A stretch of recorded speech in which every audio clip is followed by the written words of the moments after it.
নমস্কার, শুরু করছি ছক ভাঙা ছটা আপনাদের সঙ্গে। আমি পাপিয়া। এই মুহূর্তের যে খবরে আমাদের নজর রয়েছে, গুরুত্বপূর্ণ খবরে, আরজিকর কাণ্ডে আপনাদের জানিয়ে রাখি, তৃণমূল বিধায়ক সুদীপ্ত রায়ের বাড়িতে গেল সিবিআই। একেবারে বিস্তারিতভাবে এই মুহূর্তের আপডেট আপনাদের সামনে তুলে ধরবো, অবশ্যই এই নিয়ে আলোচনা করব। তার আগে আপনাদের সামনে রাখবো আজকের অন্যান্য আলোচনার বিষয়। দেখুন, মনে পড়ে যাচ্ছে এই কথা বলতে গিয়ে সেই সংলাপটা, মাস্টারমশাই আপনি কিন্তু কিছুই দেখেননি, কিন্তু দেখে ফেললে যে কি পরিণতি হয় তা আজ দেখা গেল বেলঘরিয়ায়। মদ্যপানের প্রতিবাদ করায় আক্রান্ত হতে হলো শিক্ষককে। অন্যদিকে মালদায় শিক্ষিকাকে শাসক নেতার হুমকি। পাশাপাশি আলোচনায় থাকবে এ শহরে বয়স্কদের নিরাপত্তা কোথায়, আমরা আলোচনায় আসবো। তার আগে আজকের বিষয় এক নজরে। আরজিকর দুর্নীতিকাণ্ডে সিঁথিতে তৃণমূল বিধায়কের বাড়িতে গেল সিবিআই। ফের আক্রান্ত প্রতিবাদী। মদ্যপানের প্রতিবাদ করায় বেলঘরিয়ায় রক্তাক্ত হতে হলো এক শিক্ষককে। লাথি, কিল, চর, ঘুষি, বাদ গেল না কিছুই। মালদায় স্কুলে ঢুকে দাদাগিরি। শাসক নেতার প্রধান শিক্ষিকাকে একেবারে আঙুল উঁচিয়ে, ভারপ্রাপ্ত প্রধান শিক্ষিকাকে আঙুল উঁচিয়ে হুঁশিয়ারি দিতে দেখা গেল তৃণমূল নেতাকে। মুর্শিদাবাদে ট্রাফিক পুলিশকে ঘুষি মারার অভিযোগ শাসক নেতার বিরুদ্ধে। নিউগড়িয়ায় অভিজাত আবাসনে একাকী বৃদ্ধা খুন, ধৃত আয়া। আর এখানে যে প্রশ্নটা শুরুতেই রেখেছিলাম, যে ফের প্রশ্নের মুখে প্রবীণ নাগরিকদের নিরাপত্তা, আমরা এই সমস্ত বিষয় নিয়ে আলোচনা করব। কিন্তু তার আগে শুরুতেই আরজিকর দুর্নীতিকাণ্ডে সিঁথিতে তৃণমূল বিধায়কের বাড়িতে গেলেন সিবিআই আধিকারিকরা। শ্রীরামপুরের তৃণমূল বিধায়ক সুদীপ্ত রায়ের বাড়িতে সিবিআই। তৃণমূল বিধায়কের সিঁথির বাড়িতে সিবিআই এর দুই আধিকারিক। সুদীপ্ত রায়ের বাড়িতে তারা তল্লাশি চালান। কথা বলবো, আমাদের সঙ্গে রয়েছেন আমাদের প্রতিনিধি ময়ূক ঠাকুর চক্রবর্তী। সিবিআই আধিকারিকদের কাজে সহযোগিতা করা হচ্ছে, ঠিক কি প্রতিক্রিয়া পাওয়া গেল সুদীপ্ত রায়?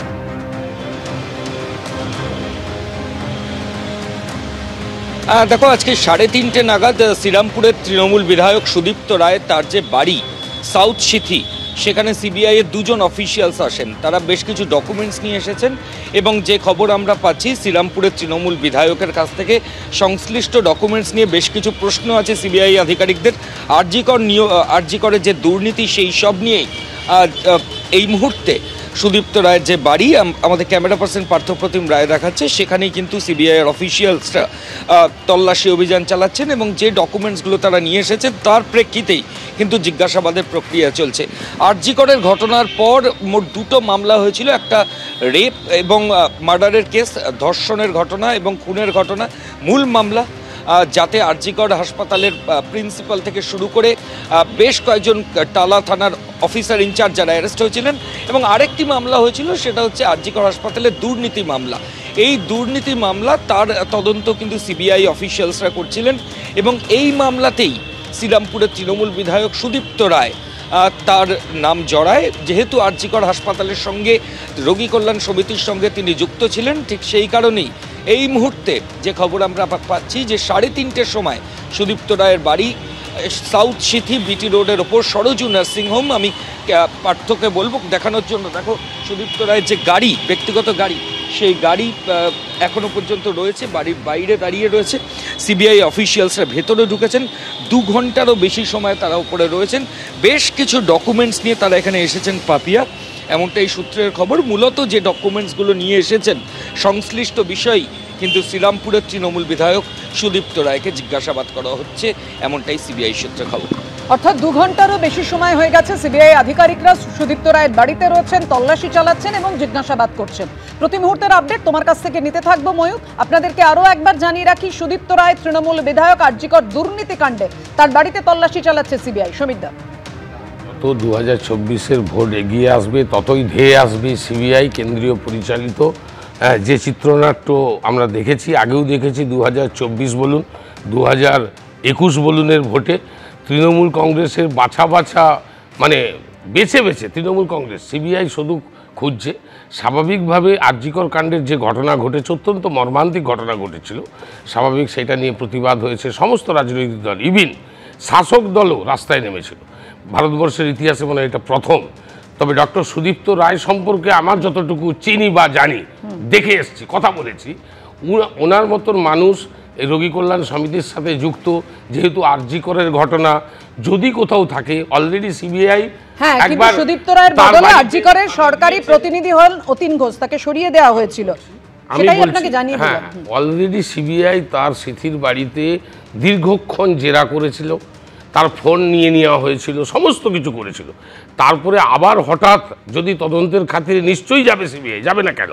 কিন্তু যদি রাজনৈতিক প্রতিহিংসা থাকে, তৃণমূল মানেই সব খারাপ, তৃণমূল মানেই সব চোর, তৃণমূল মানেই সবে যুক্ত, এই ভাবনা থেকে যদি তদন্তটা হয়, তাহলে আপনাদের ক্যামেরাতে আমাকে দেখতে হবে যে আবার কবে এই আলোচনাতে আমাকে অংশগ্রহণ করতে হয়। স্বাভাবিকভাবে অন্যায় যদি থাকে, তদন্তের খাতিরে নিশ্চয়ই সিবিআই আসতে পারে, দেখতে পারে। তদন্তের খাতিরে সিবিআই আসতে পারেন বলছেন সমীর দা, কিন্তু অভ্র কিন্তু বারবার এই সিবিআই ইডি দিয়ে, কেন্দ্রীয় এজেন্সি দিয়ে এই যে প্রতিহিংসার অভিযোগ তৃণমূল সহ অন্যান্য বিরোধীদেরও, আমি বলছি এইটা কিন্তু প্রথম থেকেই অভিযোগ থাকে। দেখো বারবার সিবিআইয়ের বিরুদ্ধে অভিযোগ ওঠে, কিন্তু এক্ষেত্রে শ্রীরামপুরের তৃণমূল বিধায়ক সুদীপ্ত রায়ের বাড়িতে সিবিআইয়ের আধিকারিক, এত বড় দুর্নীতির ঘটনা, তো সিবিআইয়ের আধিকারিক না।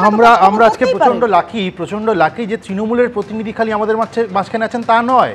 ইনি তো সুদীপ্ত রায়ের ভাই, ছোট ভাই, ওনারা একদম গলা ফাটাচ্ছেন, খুব ভালো কথা। উনি মহান ব্যক্তিত্ব, আপনার থেকে আমরা জানতে পারলাম। কিন্তু ওই ডক্টর সন্দীপ ঘোষ নামের একটা 2 নম্বরই প্রিন্সিপাল ছিল না, তার ক্ষেত্রে কি আমাদের রাজ্য পুলিশ করেছিল একটু মনে করিয়ে দিই আমি দিদি। অভিযোগপত্র কতদিন আগে আক্তার আলী মহাশয় দিয়েছিলেন এবং সেই অভিযোগপত্র পাওয়া যায় কোথায়? এই সন্দীপ ঘোষের বাড়িতে, মানে পুলিশের কাছে এবং ডিপার্টমেন্টে অভিযোগ করা হয়েছে, সেই অভিযোগপত্র চলে গেছে নাকি অভিযুক্তর বাড়িতে। অসাধারণ কাজ করেছে। তারপর আপনার রাজ্য সরকার কি কাজ করেছিল দাদা, এবং আপনি যে মুখটা বাংলার পাঁচের মতো করে বসে রয়েছেন, এটাও শুনুন। ট্রান্সফার করা হয়েছিল তাকে ন্যাশনাল মেডিকেল কলেজে, মানে অভিযোগ আসছে এই সন্দীপ ঘোষের এগেন্সে, তাকে প্রাইস পোস্টিংয়ে পাঠিয়ে দিচ্ছে মুখ্যমন্ত্রী মমতা বন্দ্যোপাধ্যায়। দারুণ কাজ করেছে। আর কি করেছিল রাজ্য পুলিশ? যখন এই অভিযোগ আছে সন্দীপ ঘোষের নামে, তার বাড়ির বাইরে পুলিশ পিকেটিং বসেছে, মানে অভিযুক্ত তো কি হয়েছে, তৃণমূল তো, তার বাড়ির বাইরে প্রোটেকশন থাকবে। আর কি হয়েছিল, এই সন্দীপ ঘোষ অভয়ের নাম একাধিকবার ইচ্ছে করে উচ্চারণ করেছিলেন, উনি লটা সম্বন্ধে অবগত। তারপরেও আমাদের রাজ্য পুলিশ কি অ্যাকশন নিয়েছিল? কিন্তু যেহেতু সবাই তৃণমূল, পুলিশও চটি চাটতে তৃণমূল পুলিশ হয়ে গেছে, সেজন্য খারাপ কিছু বলা যাবে না। আর সিবিআই কিছু করলেই সেটা হচ্ছে প্রতিহিংসা পরায়ণ। আর রাজ্য পুলিশ যখন এই 2 নম্বরিগুলো করবে, আপনাদের তৃণমূলের লোক যখন এই 2 নম্বরিগুলো করবে, তখন সেটা মহান কর্ম। যখন এই জিনিসগুলো করলেন, আপনি তো বলবেনই মহান কর্ম। আরে আপনি বলুন না, 1-2 বছর আগে যখন আফসার আলী ডিপার্টমেন্টে জানিয়েছিল, পুলিশকে জানিয়েছিল, তখন পুলিশ অ্যাকশন নেয়নি কেন? আমাদের রাজ্যের হেলথ ডিপার্টমেন্ট অ্যাকশন নেয়নি কেন?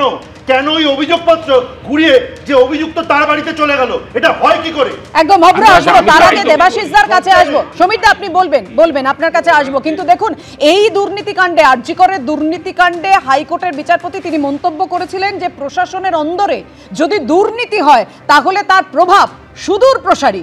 দেবাশিসদা, আর এই ধরনের দুর্নীতি একেবারে স্বাস্থ্যের যে অবস্থা, না কিন্তু আমি কিন্তু আজকের এইটা দেখে বিচলিত হচ্ছিল। যখন আমার বয়স আরও 10, 12, 14 বছর কম ছিল, তখন খুব বিচলিত হতাম এবং এগুলো নিয়ে খুব আন্তরিকভাবে কনসার্ন এক্সপ্রেস করতাম, তর্ক বিতর্ক করতাম।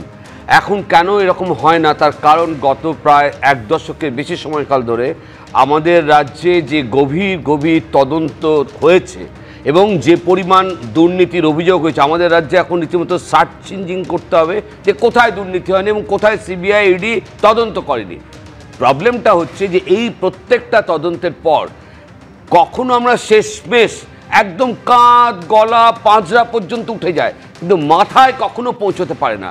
গলার স্বর পরীক্ষাকে কেন্দ্র করে কি ভয়ঙ্কর অসুস্থতা, চিকিৎসা, কোনো মানুষ যেন কখনো অসুস্থ না হন, তা সুস্বাস্থ্য থাকে। কিন্তু প্রত্যেকটা তদন্ত প্রক্রিয়ায় একেবারে ক্যাবিনেট থেকে শুরু করে বিভিন্ন পর্যায়ে গুরুত্বপূর্ণ মানুষজন, তাদের এই তদন্ত প্রতিটি ক্ষেত্রে, কোন ক্ষেত্রে আমরা চুরি দেখিনি, কোন ক্ষেত্রে আমরা, এবং আমার একদম ভাইয়ের মতো নাকি আমি স্নেহ করি ছবিকে, ও একদম এই কথাটা, মানে ওর একটা কথার সাথে কোথাও যেন মনে হলো মনটা মিলে গেছে আর কি।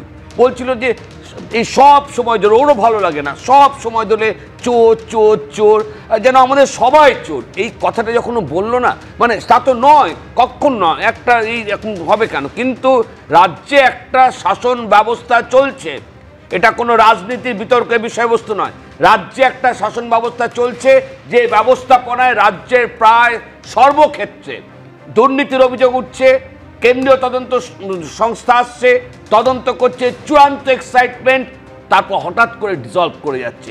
এই জায়গাটাতে দুশ্চিন্তা কেন? এই সমস্ত শ্রদ্ধেয় একদম সিনিয়র সিটিজেন প্রবীণ মানুষজন, ডাক্তারবাবু ওনাদের বাড়িতে বারবার করে সিবিআই ও সংকীর্ণ উদ্দেশ্য নিয়ে যাচ্ছেন, তদন্ত করছেন।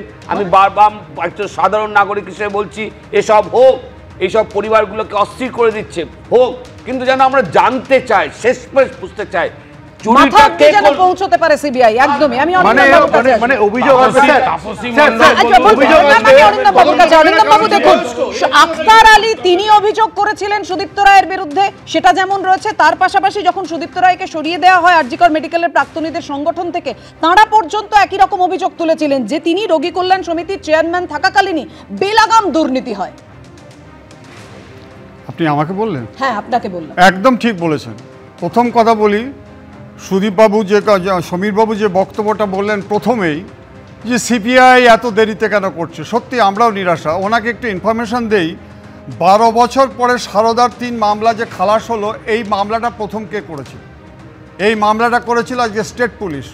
এই মামলাটা কাশ্মীর থেকে ধরে নিয়ে আসা হয়েছিল, লাল দাড়ি থেকে শুরু করে নানা রকম কাহিনী আমরা দেখছি। তাহলে তদন্তটা যদি সিবিআই করে তাহলে বলা হচ্ছে কেন্দ্রীয়, আর এদিকে যদি সিআইডি স্টেট করে তাহলে বলছে যে আজকে রাজ্য পুলিশ সিবিআই চার্জশিট দিতে পারেনি। 2013 থেকে 2025 তদন্ত চলছে। আজকে দাঁড়ান দাদা, আমি আপনাকে বলেছি, আমি আপনাকে বিরক্ত করিনি। আরজি করে এমএলএ সুদীপ্ত রায়ের যেটা করেছে সেটা হচ্ছে গিয়ে ডকুমেন্টারি এভিডেন্স অ্যান্ড করোবোরেটিভ এভিডেন্স। এটাকে কিন্তু এক্সপ্লোসিভ এভিডেন্স কিছু নেই যেখানে ফিঙ্গারপ্রিন্ট রয়েছে, যার জন্য ওরা যেখানে গেছে সেটা কিন্তু আজকে নিশ্চয়ই সেরকম তথ্য পেয়েছে বলেই গেছে। কিন্তু প্রশ্ন এটা হচ্ছে, আরজিকর ইস্যুতে আজকে ক্যালকাটা পুলিশ যে 5 দিন যেভাবে তদন্ত করেছে, সিবিআই যেভাবে তদন্ত করেছে, সুপ্রিম কোর্টের অবজারভেশন, হাইকোর্টের অবজারভেশন, সত্যি সাধারণ মানুষ আজকে এ প্রশ্ন তো করেছেই যে আজকে যদি আখতার আলী আজকে দুর্নীতি মামলাটা না করতো, it is disgraceful, it is painful, it is shameful যে আজকে কিন্তু কেউ অ্যারেস্ট হতো না। আপনি কি জানেন যে আজকে দুর্নীতির দায় যদি আজকে আখতার আলী না করতো, অথচ এই আজকে প্রিন্সিপালকে 193 ঘন্টা ইন্টারোগেশন করা হয়েছিল। কিসের জন্য করা হয়েছিল? তার ল্যাপটপ থেকে শুরু করে সমস্ত কিছু সিজড হয়েছিল। কেন আজকে দেরি করা হয়েছে? প্রশ্ন তো এটাই। আজকে শেষ করছি একটা কথা বলে, যে সুপ্রিম কোর্টের চিফ জাস্টিস দিলেন মিস্টার চন্দ্রচূড় মহাশয় যা কাণ্ড কারখানা করে গেছে, আমি বলছি না, সাধারণ মানুষ বলছে। প্রথমে বলা হয়েছিল ভয়ঙ্কর রিপোর্ট, এবং দিনের পর দিন যেভাবে আজকে ডিলে করে দেওয়া হয়েছিল, আজকে সুপ্রিম কোর্টের চিফ জাস্টিস যেভাবে আজকে স্ট্যান্ড স্টিল করেছে, এটা কিন্তু আজকে লাখ টাকার প্রশ্ন যে কেন এত এভিডেন্স থাকা সত্ত্বেও তাদেরকে জামাই আদরে রাখা হয়েছে।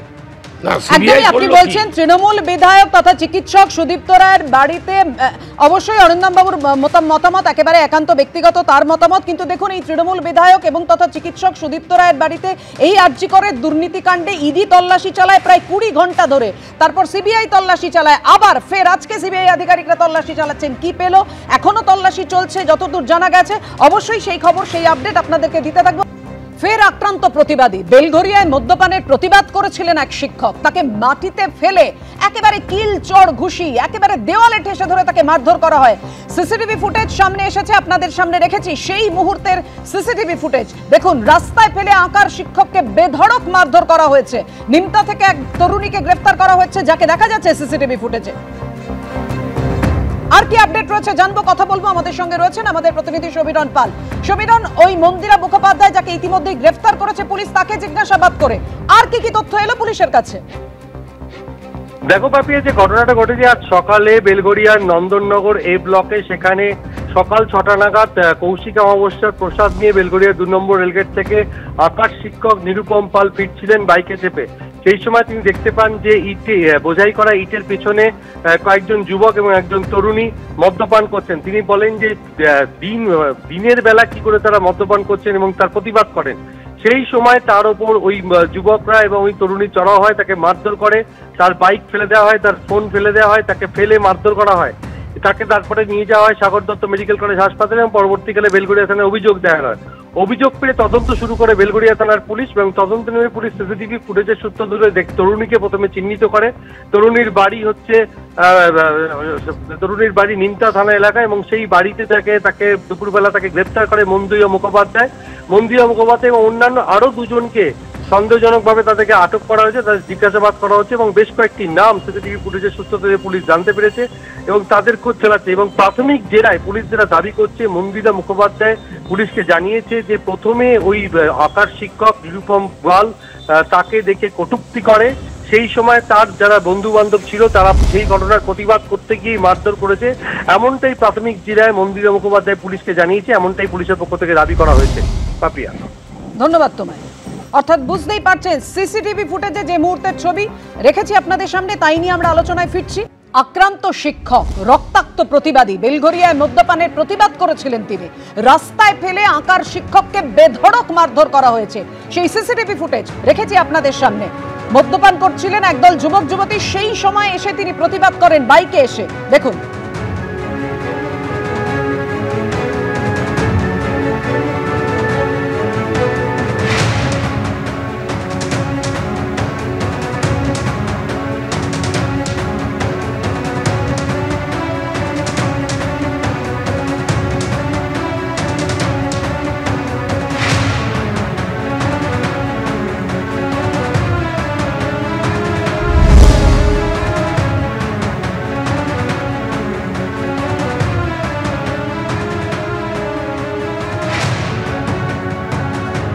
আক্রান্ত শিক্ষক জানিয়েছেন তার ভয়ঙ্কর অভিজ্ঞতার কথা, দেখুন। কালকে এক জায়গায় নিমন্ত্রণ ছিল, কালো পুজো, সেখানেই ছিলাম। 6:30 নাগাদ বাড়ি ফিরছিলাম, তখন দেখি রাস্তার মধ্যে 7-8 জন ছেলে আর একটা মেয়ে দিনের আলো ফুটে গেছে, তখন ড্রিঙ্কস করছে। তো যথারীতি আমি তাদেরকে বললাম যে এখন তোমরা কেন সব ড্রিঙ্কস করছো? এই কথা বলাতেই ওরা আমাকে দিকে তেড়ে আসে এবং আমাকে মারধর শুরু করে। এটা আমাদের নন্দননগর লোকনাথ মন্দিরের সামনে, রায় বিলদত্তের কাছে। 7-8টা ছেলে বা 8-9টা ছেলে আর একটা মেয়ে বসে রাস্তার মধ্যে ড্রিঙ্কস করছে। তো সেটাই আমি বলছিলাম যে দিনের আলো ফুটে গেছে, তোমরা এখনো কেন? তুইও বলিনি, উনিই বলেছিলেন। তারপরে মানে কে তুই, তোর কি দরকার? আমাকে আমার বাইকটা ফেলে দিল, আমাকে মারা শুরু করে। মুখে মেরেছে, বুকে মেরেছে, চোখে মেরেছে, মাথার পিছনে মেরেছে, ব্লিডিং নাক থেকে এখনো হচ্ছে, ঠোঁট থেকে ব্লিডিং হচ্ছে, ঠোঁট ফুটে গেছে। সিসিটিভি ফুটেজে দেখা যাচ্ছে কারা কি করেছেন। এখনো পর্যন্ত মাত্র একজনকে, অর্থাৎ ওই তরুণীকে গ্রেফতার করেছে পুলিশ, দুজনকে আটক করেছে। আমি এখানেই অরিন্দম বাবুর কাছে আসব। এইভাবে প্রকাশ্য দিবালোকে একদল যুবক যুবতী তারা মদ্যপান করছিলেন, তারা কেন মদ্যপান করছেন? দিনের আলো এটার প্রতিবাদ করেছিলেন, এটা তার অপরাধ ওই শিক্ষকের। সেই কারণে তাকে এভাবে রাস্তায় ফেলে কিল, চর, ঘুষি, লাথি, দেয়ালে ঠেকিয়ে পিছমোড়া করে মার, কিছুই বাদ গেল না। আমি বলছি এই যে মদ্যপান করছিলেন ওই একদল যুবক যুবতী, দেখার কথা তো পুলিশের, পুলিশি ভ্যান তো টহল দেয়, তাদের তো নজরে এলো না। দেখলেন ওই শিক্ষক, তাই জন্য তাকে মারধর করতে খেতে হলো, আক্রান্ত হতে হলো, রক্তাক্ত হতে হলো। খুব ভালো কথা আজকে আপনি পয়েন্ট আউট করলেন যে দেখার কথা পুলিশের। আপনাকে লক্ষ্য রাখতে হবে সকালবেলা 6টার সময় পরে ঘটনা, সকালবেলাতে মদ খাচ্ছে কাই তরুণীকে নিয়ে, সে অবজেকশন জানিয়েছে। যে কোনো শান্তিপ্রিয় মানুষ যার সমাজপন্থে আজকে এতটুকু সচেতনতা বোধ আছে, যে কোনো মানুষ এটা প্রতিবাদ করবে। প্রতিবাদ করতে গেলেই মানুষ মার খাচ্ছে, যেখানে মালদায় দেখুন, সেখানেও আজকে টিচারকে নিয়ে যে শিক্ষকদের উদ্ভাসিত হয়ে যায় ছাত্রছাত্রীরা নিজের জীবনকে তৈরি করবে তাদেরকে মারছে। আমার বিশ্বাস এই যে টিচারকে মারধর করেছে এই অর্থের বিনিময়ে চাকরি পায়নি।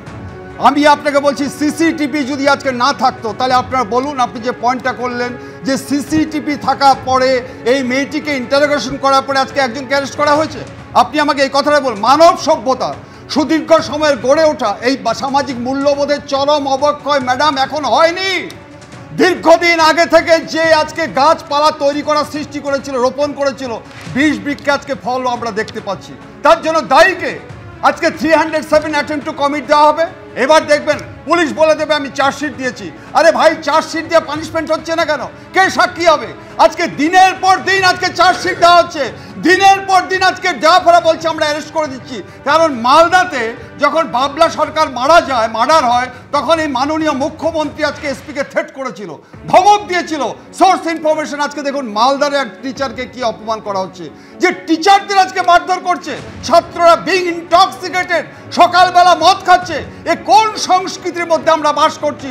এ কোন সংস্কৃতির কথা বললেন? আমি সমীরদার কাছে আসবো। সমীরদা, আপনি একজন অধ্যাপক, একজন শিক্ষক, তিনি সমাজ গড়ার কারিগর, সমাজ শোধনের কারিগর। কোনটা ঠিক কোনটা ভুল তিনিই তো দেখিয়ে দেবেন। আর তিনি প্রতিবাদ করছেন বলে, তিনি বাধা দিয়েছেন বলে তাকে এভাবে মার খেতে হলো। কসবার ডিআই অফিসে গিয়ে শিক্ষকদের পুলিশের লাঠি কেমন জুটেছিল সেটা আমরা ভুলে যাইনি। দেখুন পাপিয়া, এই দৃশ্য দেখার পর সবাই আমরা যারা বসে আছি এখানে, শিক্ষকের থেকেও বড় কথা সামাজিক দায়বদ্ধতার থেকে, এটা নিন্দার এবং অনভিপ্রেত ঘটনা। কিন্তু এই ঘটনা যে আজকে এরকম ঘটে গেছে, সামনে এসছে, আলোচনা হচ্ছে, বিষয়টা তা নয়।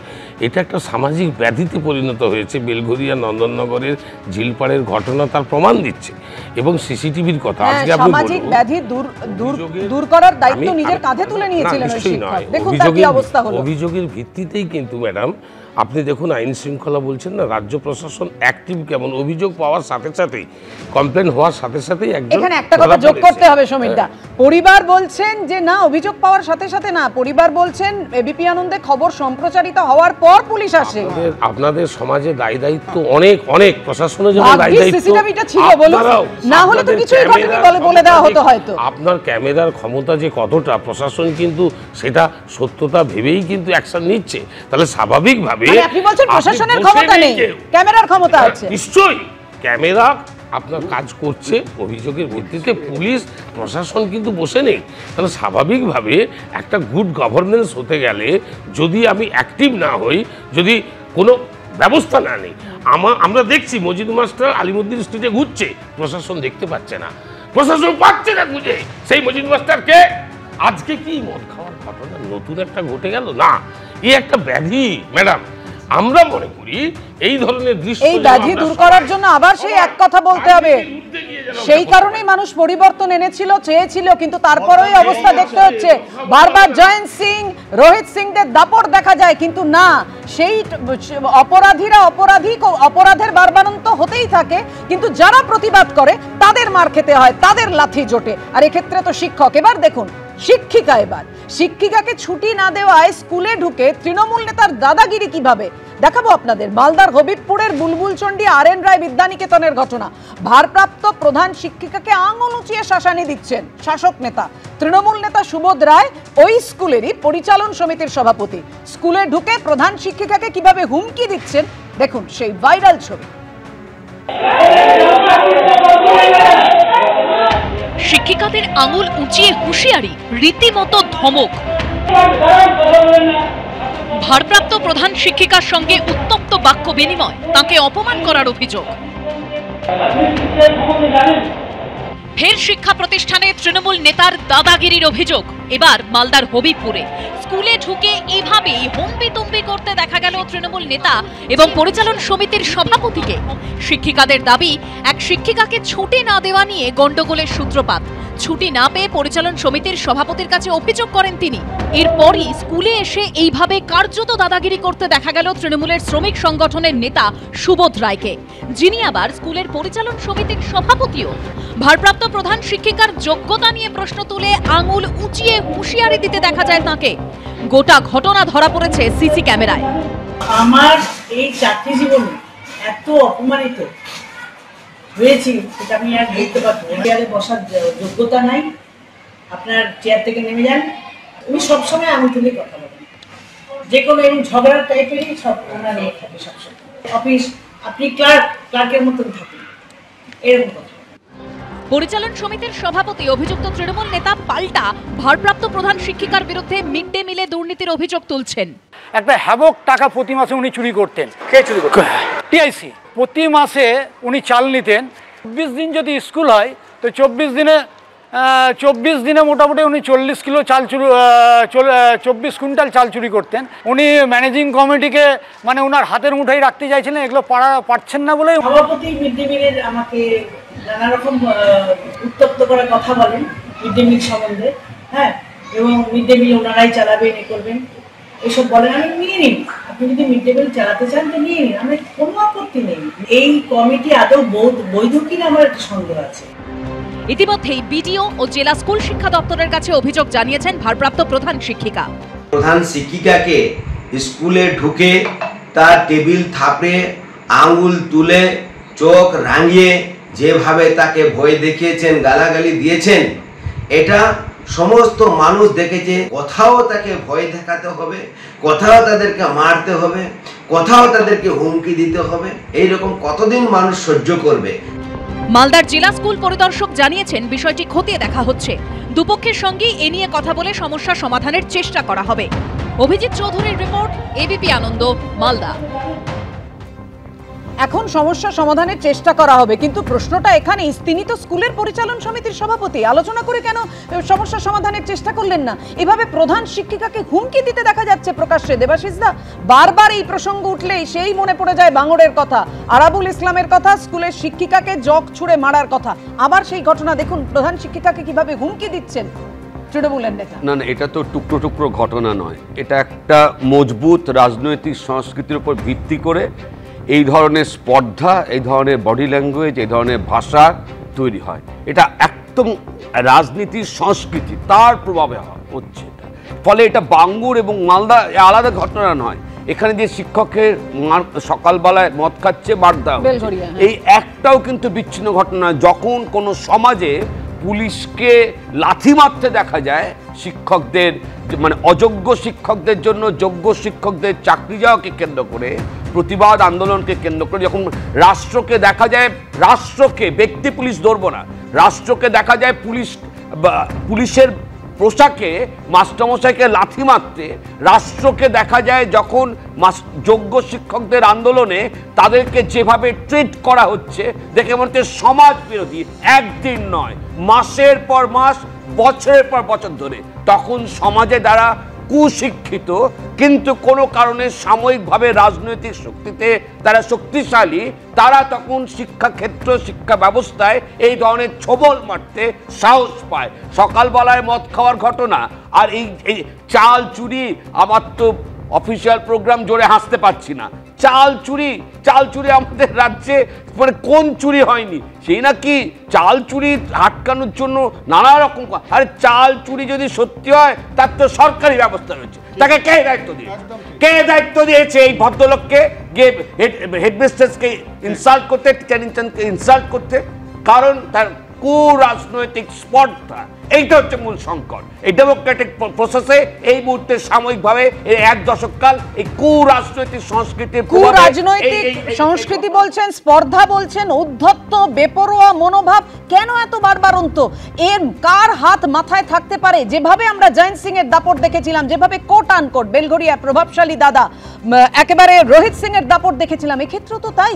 অভ্র, দেখুন, দুটো ঘটনা আপনারা পরপর দেখালেন, দুটো দিক রয়েছে। প্রথম ঘটনাটা যেটা দেখালেন যে সকালবেলা মদ্যপান করছে রাস্তায়, তারপর পুলিশ কিছু অ্যাকশন সেই বর্তে নেয়নি। আর ক্যামেরার পাওয়ার নিয়ে বড় বড় ডায়লগ শুনলাম তৃণমূল প্রতিনিধির মুখে। ঠিকই তো, এবিপি আনন্দ এবং ক্যামেরার পাওয়ার আমরা বুঝলাম, কিন্তু আমি আজকে একটু অন্যদিকে কথা বলি, পুলিশের পাওয়ারটা কতটা সেটা বুঝুন। পুলিশ এত সুন্দর চটি চাটতে পারে যে যাদের জিপ ক্ষয়ে গেছে, পুলিশ এত সুন্দর উড়ন্ত লুঙ্গি বাহিনীর লাথি খেতে পারে যে তাদের গা পুরো ফুলে গেছে লাথি খেয়ে খেয়ে। কিন্তু এই ক্ষেত্রে ওই থানার এআরও কি করছিলেন আমরা জানি না, বা পুলিশ পেট্রোলিং হচ্ছিল না কেন সেটাও আমরা জানি না। আর সংস্কৃতির কথা উঠলো যে সত্যিই তো তৃণমূল একটা মহান দল, খালি এই ভদ্র মহিলাদের কেন দোষ দেবেন? একজনকে পিটিয়েছে বলে, শিক্ষককে না হয় পিটিয়েছে, কিন্তু তৃণমূল কোন জায়গায় সংস্কৃতিটা তৈরি করেছে ভাবুন। ওরা পারলে সকালবেলা উঠে চায়ের কাপে চা না খেয়ে ওটাতেও মদ জেলে খায়। এরা তো সেটা মেন স্ট্রিমে নিয়ে এসছে। আমরা দেখেছি একজন মহান ছাত্রনেতা বাপ্পা, ওই আরবিউতে নাকি সে পড়ে, সে কি করছে, খালি গায়ে বিয়ারের বোতল নিয়ে মুখ্যমন্ত্রীর ছবির সামনে দেদার ধেই ধেই করে নাচ। এটা তো তৃণমূলের সংস্কৃতি এবং পুলিশের চলে এসছে। আর দ্বিতীয়ত, এই যে শিক্ষা প্রতিষ্ঠানে দাদাগিরির কথা দেখালেন, প্রথমত এটা চালচোরের দলের মুখে চালচুরির কথা শুনতে আমরা বিচলিত, এর বাইরে আর কিছু বলতে পারি না। আর যে বললেন ওই 2 নম্বরই ওই 2 পয়সার তৃণমূলের নেতা, তার অভিযোগ হচ্ছে 24 কুইন্টাল চাল চুরি হচ্ছে। সে কোথা থেকে জানলেন বলুন তো 24 কুইন্টাল চাল চুরি হচ্ছে? ও কি মেপে দেখছিল নাকি মেপে মেপে নিজে চুরি করছিল? আর আমার বক্তব্য হচ্ছে তৃণমূলের যে সংস্কৃতি, যেহেতু আমরা বারবার সংস্কৃতি নিয়ে কথা বলছি, তৃণমূল এই সংস্কৃতিটাকে প্রতিষ্ঠিত করেছে যে আপনি পিএইচডি হন, আপনি বড় বড় ডিগ্রিধারী হন, তাতে আপনার যোগ্যতা কিছু আসবে না। আপনি ক্লাস 5 পাস তৃণমূলের নেতা হলে আপনি সবার মাথায় উঠে নাচতে পারবেন। এই জায়গা যে আজকে সারা রাজ্যে পুরো জায়গায় জায়গায় ছড়িয়ে গেছে, তার জন্য আমরা কি বলবো, বাঙালি গর্বিত, বাঙালিদের পার্টি হচ্ছে এই তৃণমূল। যে সংস্কৃতির কথা বলছেন, যে অপসংস্কৃতির কথা আলোচনা হচ্ছে, এর পাশাপাশি আমরা আরেক আতঙ্কের কথা, আরেক উদ্বেগের কথা এই মুহূর্তে আপনাদের সামনে রাখবো। নিউ গড়িয়ায় বৃদ্ধাকে খুনের ঘটনায় আয়া ও তার সঙ্গীকে গ্রেফতার করলো পঞ্চশায়র থানা। পুলিশ সূত্রে খবর, বৃদ্ধার মোবাইল ফোনের সূত্র ধরে খুনে অভিযুক্তদের খোঁজ মেলে। টাওয়ার লোকেশন ট্র্যাক করে আয়া ও তার সঙ্গীকে পাকড়াও করা হয়। বয়স হয়েছে, সব কাজ আর করে উঠতে পারেন না, তাই বাধ্য হয়ে আয়ার উপর ভরসা করেছিলেন। কিন্তু নিউ গড়িয়ায় বৃদ্ধা গৃহকর্ত্রীকে খুনের অভিযোগে সেই আয়াকেই গ্রেপ্তার করল পুলিশ। ভয়াবহ এই ঘটনা বহু মানুষের মনে আতঙ্ক তৈরি করেছে, যারা আয়ার উপর নির্ভরশীল। পঞ্চশায়র থানা থেকে মাত্র 600 মিটার দূরে নিউ গড়িয়ার অভিজাত আবাসন থেকে শুক্রবার উদ্ধার হয় সত্তরোর্ধ্ব বৃদ্ধার হাত পা মুখ বাঁধার রক্তাক্ত মৃতদেহ। পাশের ঘরে হাত পা বাঁধা অবস্থায় খাটের তলায় পড়েছিলেন অসুস্থ স্বামী। নৃশংস এই হত্যাকাণ্ডে জড়িত থাকার অভিযোগে তাদেরই বাড়িতে কর্মরত আয়া আশালতা সর্দারকে গ্রেপ্তার করেছে পুলিশ। ধরা পড়েছে তার সঙ্গী জালাল মীর। সপ্তাহখানেক আগে 17ই আগস্টই দম্পতির বাড়িতে কাজে যোগ দিয়েছিলেন ধৃত মহিলা। পুলিশ সূত্রে খবর, ধৃত আয়া আশালতা সর্দার ও তার সঙ্গী জালাল মীরের বাড়ি দক্ষিণ 24 পরগনার ঢোলাহাট এলাকায়। বাড়ি ভাড়ায় দেন, ওদের ডিটেলস মানে কিভাবে পাওয়া যায়, কিন্তু আমরা দেখছি দ্যাট হয়তো ওখানে এত অ্যাক্সেস নেই। তো গতকাল আমরা ডিটেলস আলোচনা করেছি অ্যান্ড পাবলিক কিভাবে এই ডেটা আমাদের সঙ্গে শেয়ার করতে পারে, যাতে আমরা প্রপারলি টাইমলি ভেরিফাই করতে পারি ক্রেডেনশিয়ালস, সেগুলো অলরেডি গতকাল আলোচনা হয়েছে। আমরা 2-1 দিনেই ওই ডিটেলসটা পাবলিকের মাধ্যমে আমরা দিয়ে দেব। পুলিশ জানিয়েছে, প্রাথমিক তদন্তে তাদের অনুমান লুঠের উদ্দেশ্যেই 79 বছরের বিজয় দাসকে খুন করা হয়েছে। বৃদ্ধ দম্পতি ছিলেন সফট টার্গেট, তাই কাজে যোগ দেওয়ার পরেই ওই আয়া এই পরিকল্পনা করে বলে পুলিশের অনুমান। বৃহস্পতিবার সকাল 7টার পরে আবাসনে ঢোকেন ওই আয়া। নিহত বৃদ্ধার বাড়ির আশেপাশের একাধিক সিসিটিভি ফুটেজে আয়া ও তার সঙ্গীর ছবি ধরা পড়েছে। পুলিশ সূত্রে দাবি, সকাল 8টা থেকে 11:30টার মধ্যে বৃদ্ধাকে খুন করা হয়। খুনের পর লুটপাট চালিয়ে চম্পট দেয় অভিযুক্তরা। খুনের সময় ভেতরে ছিলেন আয়া আশালতা সর্দার। পুলিশের অনুমান, তিনি বৃদ্ধাকে খুন করেন। বাইরে পাহারায় ছিল সঙ্গী জালাল। লুঠের পরিকল্পনা ছিল আয়ার সঙ্গে, লুঠের সামগ্রীও ছিল তার কাছে। পুলিশ যেটা জানাচ্ছে, তদন্তকারীরা যেটা বলছে যে 7:30 নাগাদ তারা দুজনেই বাড়ির ভেতরে প্রবেশ করে যায় এবং 11:30 থেকে 12টার মধ্যে সমস্ত কাজ সেরে তারা কিন্তু এখান থেকে বেরিয়ে যায়। অর্থাৎ খুনের কাজের সঙ্গে খুনের সঙ্গে কিন্তু এরা সরাসরি যুক্ত। লুটের উদ্দেশ্যেই খুন হয়ে থাকতে পারে, কেননা বৃদ্ধার শরীর থেকে যেসব গয়না, সেসব গয়না কিন্তু সমস্ত গয়না খোয়া গিয়েছিল, সেগুলোকে পুলিশ উদ্ধার করেছে এবং যে মোবাইল ফোন, সেই মোবাইল ফোন ট্র্যাক করেই কিন্তু পুলিশ এই অভিযুক্তদেরকে ধরে ফেলে এবং গোটা তদন্ত প্রক্রিয়া এখনো পর্যন্ত চলছে যে এর নেপথ্যে আর কেউ রয়েছে কিনা। বৃদ্ধার গায়ের গয়না ও তার মোবাইল ফোন লুট করে পালায় অভিযুক্তরা। বাড়ির পুরনো পরিচারিকার থেকে আয়ার ফোন নম্বর পায় পুলিশ। খুনের পরও বৃদ্ধার ফোনটি অন করা ছিল। অভিযুক্তদের ফোন সুইচ অফ থাকায় বৃদ্ধার ফোনের লোকেশন ট্র্যাক করেন তদন্তকারীরা। পুলিশ সূত্রে খবর, বৃদ্ধার মোবাইল ফোনের সূত্র ধরে খুনে অভিযুক্তদের খোঁজ মেলে। টাওয়ার লোকেশন ট্র্যাক করে আয়া ও তার সঙ্গীকে পাকড়াও করা হয়। আতঙ্কে আছে, যথেষ্ট আতঙ্ক আছে। এরকম বাড়ির কাছে যদি এরকম একটা খুন যখন হয়ে যায়, তা তো বেশ আতঙ্কের ব্যাপার। সিকিউরিটি সিস্টেম তাদের যথেষ্ট নয়। তদন্তে নেমে পুলিশ জানতে পারে, পরিকল্পনা মাফিক লুঠের আগে বৃদ্ধার ফ্ল্যাটের বিদ্যুৎ সংযোগ বিচ্ছিন্ন করে দেওয়া হয়, কেটে দেওয়া হয় সিসি ক্যামেরার তার। আবাসনের মধ্যে আমাদের নিজস্ব আভ্যন্তরীণ নিরাপত্তা ব্যবস্থা আছে, সেটাকে আরেকটু জোরদার করতে হবে। আরও কিছু সিসিটিভি ক্যামেরা আমাদের স্ট্র্যাটেজিক অনেক পয়েন্টে আছে, আরও কিছু সিসিটিভি ক্যামেরা আমাদের বাড়াতে হবে। সেসব আমরা নিজেদের মধ্যে আলোচনা করছি। পুলিশ প্রশাসনের, আমরা স্থানীয় পুলিশ প্রশাসনের কাছে সেই ব্যাপারে বলবো এবং তাদেরকে বলবো, আপনারা বাড়ি বাড়ি যারা কাজকর্ম করছে তাদের পরিচয়পত্র, আধার কার্ড বা যা যা রাখা সম্ভব সেটা আপনারা রাখুন। শনিবার 2 অভিযুক্তকে আলিপুর আদালতে তোলা হয়। বৃদ্ধার বাড়ি থেকে লুট হওয়া গয়না, দেবদেবীর মূর্তি, ঘড়ি উদ্ধার হয়েছে বলে আদালতে জানান সরকারি আইনজীবী। ধৃতদের 3রা সেপ্টেম্বর পর্যন্ত পুলিশ হেফাজতের নির্দেশ দিয়েছে আলিপুর আদালত। হিন্দল দে, সুকান্ত মুখোপাধ্যায় ও ময়ূখ ঠাকুর চক্রবর্তীর রিপোর্ট, এবিপি আনন্দ। নিউ গড়িয়ায় বৃদ্ধাকে খুনের ঘটনায় আয়া ও তার সঙ্গীকে গ্রেফতার করলো পঞ্চশায়র থানা। প্রশ্নটা কোথায়? কতটা নিরাপদ এই শহরে এই সমস্ত বৃদ্ধ বৃদ্ধারা, প্রবীণ নাগরিকরা? নিরাপত্তায় কোথায় খামতি থেকে যাচ্ছে? আমি এখানেই অরিন্দম বাবুর কাছে আসবো। অরিন্দম বাবু, দেখছিলাম পুলিশের যে ওয়েবসাইট প্রণাম অ্যাপ, সেই প্রণাম অ্যাপ চালু হয়েছিল 2009 সালে। এলাকার মানুষজন বলছেন যেটা খাতায় কলমেই থেকে গেছে, কোনো খোঁজ খবর নেওয়া হয় না। সত্যি তো, বৃদ্ধ বৃদ্ধারা তারা পরিচারক পরিচারিকা বা আয়াদের খোঁজ খবর কিভাবে, তাদের উপর নির্ভরশীল, তারা তাদের খোঁজ খবর কি করে গিয়ে জানাবেন? পুলিশেরই তো সেই খোঁজটা নেওয়া উচিত। আপনারাই বলেন, বারবার টার্গেট হয়, আততায়ীদের হামলার শিকার হন সফট টার্গেট এই বৃদ্ধ বৃদ্ধারা। দেখুন, মিস্টার গৌতম চক্রবর্তী দ্বিদেন কমিশনের প্রথম এটা স্টার্ট করে, পরবর্তীকালে 2013 সালে এটা মডিফাই হয় এবং সেখানে নাম নথিভুক্ত করতে হয়। ওখানে সেফটি অ্যান্ড সিকিউরিটি থেকে মেডিসিন থেকে শুরু করে সমস্ত কিছু কিন্তু ফেসিলিটি দেওয়ার কাগজে কলমে রয়েছে। এখন প্রশ্ন হচ্ছে যে পুলিশ আজকে এই যে আপনারা যেটা বলছেন, এই যে আয়া, আদৌ কি তারা আজকে ক্যারেক্টার অ্যান্টিসিডেন্ট, ক্যালকাটার এরিয়া যত আজকে খুন হচ্ছে বৃদ্ধ বৃদ্ধা, আপনারা দেখুন, হয় মেড সার্ভেন্ট বা এই ধরনের ঘটনা। আমার আজও মনে আছে ম্যাডাম, 2022 সালে প্রথম এই যে 3D স্ক্যানারটা প্রথম ইউজ হয়েছিল কোথায় জানেন? বালিগঞ্জে, এই বৃদ্ধাকে মারার জন্য। এবং সেখানে একটা স্নিপার ডগ, কুকুর, আজকে বালিগঞ্জ স্টেশন থেকে যখন যায় সেটা থেকে স্ক্যানার থেকে আজকে ডিটেক্ট করা হয়। আমার প্রশ্ন হচ্ছে, এই যে কল সেন্টারগুলো হচ্ছে, এই যে আজকে বিভিন্ন জায়গাতে আজকে আয়া সেন্টারগুলো হচ্ছে, আদৌ কি পুলিশকে জানাচ্ছে, কমিউনিকেশন করা হচ্ছে? আজকে কি পুলিশ এটা সার্ভেলিয়েন্স করছে? আজকে কি অ্যাওয়ারনেস প্রোগ্রাম করছে যে ছেলে মেয়েগুলোকে নেওয়া হচ্ছে, তাদের ক্যারেক্টার অ্যান্টিসিডেন্ট নেওয়া হচ্ছে? আমার মনে হচ্ছে একটা বিরাট ঘাটতি। কেন? বিধাননগর পুলিশ স্টেশনের আন্ডারে আপনি দেখুন, সুখ বৃষ্টিতে দিনের পর দিন কত নেফোরিয়াস অ্যাক্টিভিটিস, কত ক্রাইম বেড়ে গেছে। আবার শেষ করছি, মাননীয় মুখ্যমন্ত্রী সেফটি অ্যান্ড সিকিউরিটি প্রশ্নে আজকে যাদবপুরকে বাইফারকেটিং করে আজকে অনেকগুলো থানা করেছে, সোনারপুরকে আজকে বাইফারকেটিং করে নরেন্দ্রপুর করেছে। What's the result? আমরা কি দেখতে পাচ্ছি আপনি আমাকে বলুন। শুধু পুলিশকে দোষী করলে হবে না, আজকে যে সমস্ত আয়া সেন্টারগুলো রয়েছে তাদের রেসপন্সিবিলিটি কি? তারা কেন কমিউনিকেট করছে না? তাদের এগেনস্টে যদি আজকে কেস হয় তাহলে তাদের কেন অ্যাবার্টমেন্ট এবং কনস্পিরেসি ক্যারেক্টার অ্যারেস্ট করতে হবে? তা নয়তো এটা প্রিভেন্ট করা যাবে না। তাদেরও দায়িত্ব রয়েছে যে আজকে আমি একটা কল সেন্টার, কোথায় দেখুন ধোলার হাত, আমরা জানি যে ক্রাইমটা কোথা থেকে আসছে। আপনি দেখুন, আপনি বিভিন্ন জায়গা থেকে ঢোলারহাট সম্পর্কে আপনি জানেন, আপনি বিভিন্ন জায়গায় জানেন যে তারা কারা, ওখান থেকে এসে কি অর্গানাইজ হতে আজকে মার্ডারটা করে গেল। এবার শেষ করছি ম্যাডাম, আপনি আমাকে বলুন তো যে তদন্তটা কে করবে? বলুন, তদন্ত কে করবে? তদন্ত আজকে করেছিল খেজুরিতে। একেবারেই দেখুন, প্রশ্নটা এটাই থাকবে, কারণ এই কারণেই প্রশ্নটা থেকে যাবে। একের পর এক ঘটনা আমাদের বারবার চোখে আঙুল দিয়ে দেখিয়ে দিচ্ছে নিরাপত্তার খামতিটা থেকে যাচ্ছে, যে কারণেই বারবার এই হামলার শিকার হচ্ছে, টার্গেটের মুখে পড়তে হচ্ছে এই বৃদ্ধ বৃদ্ধারা, যারা সমস্ত কিছু হারিয়ে শুধু আগলে রয়েছেন ভিটেটুকু আর নির্ভর করছেন পরিচারক পরিচারিকাদের।